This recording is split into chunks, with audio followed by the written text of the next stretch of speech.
প্রতি মাসে গ্রেপ্তারের হুমকি পেতাম। আমার মা আমাকে বললেন যে তোমাকে আমি কথা বলা শিখাই নাই, পদত্যাগের দাবি অমুক করেছে তমুক করেছে, পদত্যাগের দাবি আমি করেছিলাম। যখন এই আন্দোলন হয় আমি কিন্তু রাস্তায় ছিলাম, আমি বক্তৃতা দিয়েছি এবং বক্তৃতা দিয়ে আমি এটা বলেছি যে ছেলে মেয়েদের বুকে গুলি চালানো ঠিক না এবং নির্বাচন দিয়ে দেওয়া উচিত, ক্ষমতা ছেড়ে দেওয়া উচিত। এবং এই যে বলে না পদত্যাগের দাবি অমুক করেছে তমুক করেছে, পদত্যাগের দাবি আমি করেছিলাম। তো যাই হোক, এগুলো তো এখনো যে স্বাধীনতার ঘোষক বিতর্কের মতো হয়ে যাবে, তো সেই সব জায়গায় যাওয়া উচিত না। আমার মা, আমি যখন আন্দোলনের পরে ধরে নিয়েছি যে ঠিক আছে কাজ শেষ, এখন যা হবে হবে, ইউনূস সাহেব এসে পড়েছে, তো আমার মা আমাকে বললেন যে তোমরা মুক্তিযুদ্ধ নষ্ট করছো কেন? আমার মায়ের তো অনেক বয়স। আমি বললাম আমরা তো কিছু করছি না। বলো তোমরা যে কিছু করছো না এটাই হচ্ছে অন্যায়, কেননা মুক্তিযুদ্ধকে নষ্ট করা হচ্ছে। এবং তোমরা যে এখন বলো জেনজি, তোমরা তরুণ, মুক্তিযুদ্ধের সময় তো আমি তরুণ ছিলাম। তোমার বয়স কত ছিল? আমি তোমাকে তখন কোলে নিয়ে ঘুরি। তো এই যুদ্ধ তো তুমি বুঝো। তো আমি বললাম কি করা উচিত? আমার মা আমাকে বললেন যে তোমাকে আমি কথা বলা শিখাই নাই।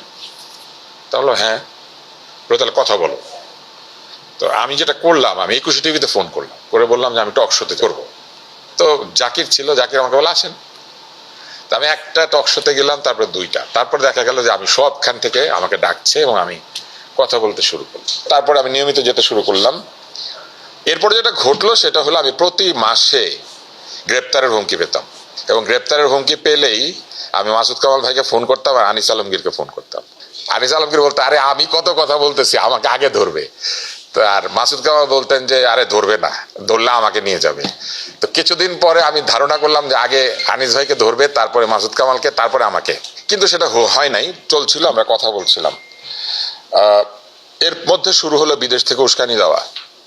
আমরা একটু চা খেলে বলে যে এই তিনটা একসাথে ঘুরে, আমরা একটু কোথাও গল্প করলে বলে এরা বাইরে কেন, আমরা একটা কোনো পোস্ট দিলে বলে এই যে, এবং আমাদেরকে নাম দিল হারাধনের ছেলে অমুক তমুক। এবং এক পর্যায়ে একেবারে অর্গানাইজড ওয়েতে তারা আমাদেরকে অনলাইনে হুমকি ধামকি দিতে শুরু করলো। এই আলোচনার মধ্যে রনি ভাইয়ের সাথে আমার ঘনিষ্ঠতা হলো, কারণ রনি ভাই হচ্ছে আমার বাবার প্রিয়। আমার বাবা এসে বলে তুমি জোরে কথা বলো কেন, তুমি রনির মতো বলবা, আস্তে। আস্তে বললে লাভ কি? বলে যে আস্তে বললে ওরা ভাবে যে তুমি নম্র ভদ্র, ওরা অনেক খারাপ কথা হাসতে হাসতে বলবা, দেখো রনি বলে।